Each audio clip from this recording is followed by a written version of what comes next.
Endometriosis ఈ మధ్య చాలా కామన్గా వింటున్నాం. అసలు ఎండోమెట్రియోసిస్ అంటే ఏంటి?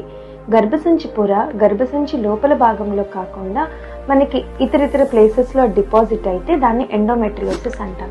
మరి ఎండోమెట్రియోసిస్ ఉన్న వాళ్ళు ప్రెగ్నెంట్ అవ్వడం కష్టమా? సో మన ప్రెగ్నెన్సీ మీద ఎండోమెట్రియోసిస్ ఎఫెక్ట్ అయితే కొద్దిగా ఉంటుందండి. బట్ మనం ఎండోమెట్రియోసిస్ని గుడ్ డైట్ తీసుకోవటం వల్ల కూడా అది కంట్రోల్లో ఉంచుకోవచ్చు.